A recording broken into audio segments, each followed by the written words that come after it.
The Brigade's at Anton.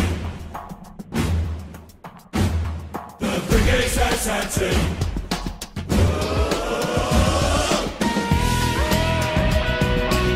Aslan, congratulations on taking over at Sittingbourne Football Club. How excited were you to get the opportunity? Very excited, very excited. It's sort of something that it sort of took me aback, first of all, when I got sort of the nod to go for it. The biggest thing for me was the players saying that they were going to back me, and a few of the fans sort of coming up to me and saying that I would have their full support if I went for it.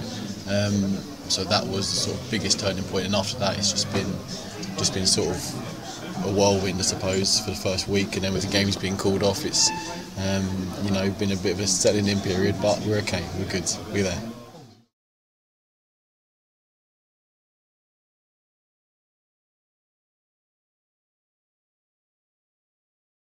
I live on Sheppey, university graduate.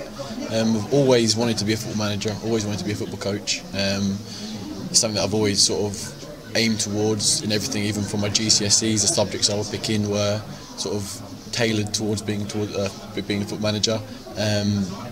Even when I was at university, I studied a degree in football studies at the University of Bedfordshire, and even while I was there, every time I got my grant or I got my loan, I would look onto the FA website trying to get on qualifications and trying to sort of further myself and improve anything that I could, and just getting a 3-hour bus journey to Stevenage to try and watch a training session, or walk into wherever I'd have to be just to sort of be somewhere where I wasn't before, and try and learn something and bring my notepad and write anything down I could.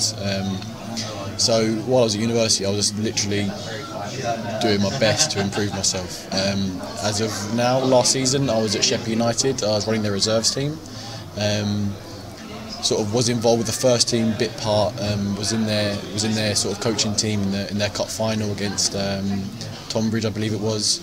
It was a good experience for me, but I always felt that I could sort of push on and do a little bit more. So I got in touch with Nick Davis and sort of rang him up a few times before he spoke to me, and sort of told him that I was interested in being the first team coach, and it was quite lucky because he sort of said that they were interested in trying to get one. So then ever since then the pre-season went well, and we're here where we are now. And Nick Davis has sort of moved his way with Tony Rickson, and I've sort of fell into the position of being the interim manager with the hope of making it a permanent sort of situation, but we'll see how we get on.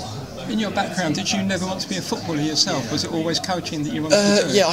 Yeah, I mean, it always was coaching. I always felt that I could add more off from the sideline. I suppose it may be a little bit of hindsight from myself. Maybe I didn't go for it as much as I could have when I was a player, but I still play a little bit, but not at the levels that I could probably coach at. I always feel like I'm a better coach than I am a player. Sort of gave up playing football for a little while and concentrated on the coaching, and maybe that hindered me, I don't know, but the coaching is what I want to do, and being a manager is what I want to do, so I'll carry on sort of striving towards that. What sort of player were you? Attacking midfielder, I reckon? Maybe a little bit. I fancied myself as a bit of an attacking midfielder, but I often played centre mid. Started off as a striker. I was okay at youth level. And then basically centre midfielder, trying to sort of organise things, I suppose. Right. What's your ambition for this season at Sittingbourne? Yeah, so the ambition for this season is basically to build a good foundation. Is to build a good foundation with the aims of being here for next season. You've got to sort of plan for the long term always, as well as trying to deal with things in the short term. Basically trying to build a good foundation, trying to get the players playing with a smile on their face, giving the fans something to shout about. That's one of the biggest things for me.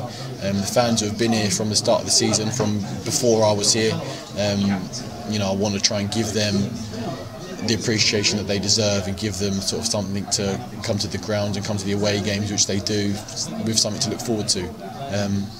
The players as well, want to try and get them playing in the way that they want to be playing, in the way that I feel is the best way to get out of them. I want to, again, like I said, build a foundation and get us playing in a way where I see us challenging for things, and with that aim in mind for next season. I've never really not looked down the table from where we are. I'll always try and look up, but we've got to do the right things in the right areas and make the right decisions, and just basically to try and build a good foundation, like I've said. How disappointing was it to start off with a defeat? Yeah, it was. It was disappointing, almost gut-wrenching. But that's one of those things in football where if you don't take your chances, you're not ruthless in front of goal, then that's what will happen. At any level, you know, teams will punish you if they can get half a chance. So you've got to try and put the game to bed as best you can, as early as possible, and that means taking chances. I think we played quite well. You know, on the whole, we pressed well. We played the ball in the right areas. We made the right decisions most of the time.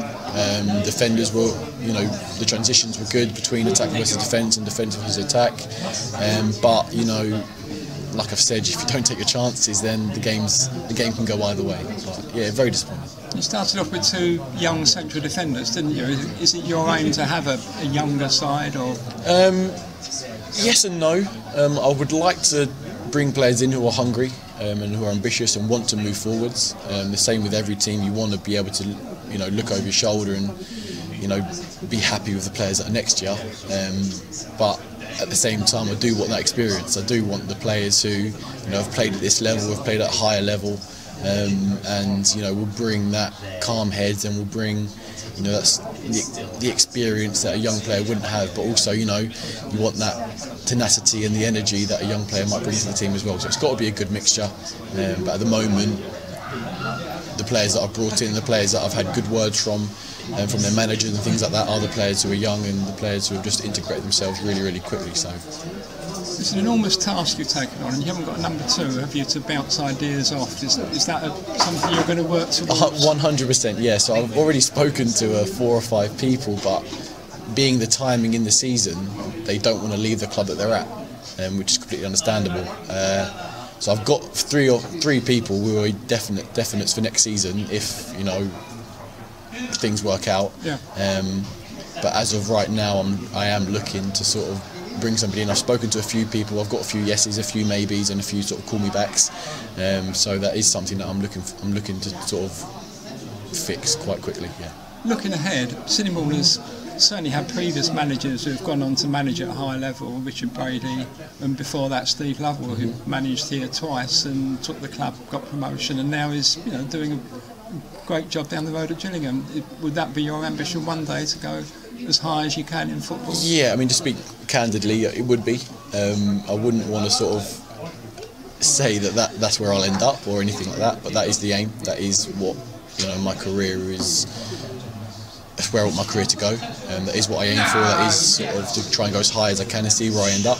But at the same time, I also know that the short term is a very real thing, and I need to make sure that I get Sittingbourne playing the right way and getting the results and getting, you know, the fans on my side and the players on my side and everybody else, you know, everyone on the same page and driving towards the same direction. But yeah, that would be the aim eventually. Yeah. Football management's very stressful. I mean, you haven't had time to get stressed, too stressed so far. Not yet. But it will be at times. Yeah, I think so.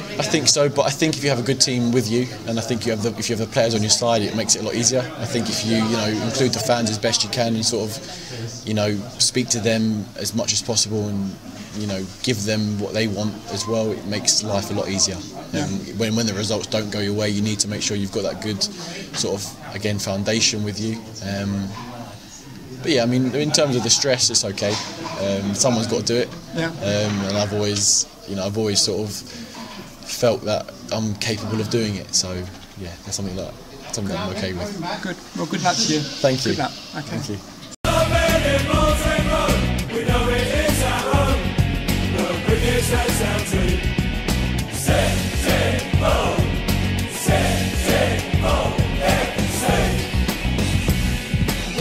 Behind you every game, home and away. And if we lose, we never get the blues. And one day we are gonna watch you climb the league. So come on. Brigade Sittingbourne.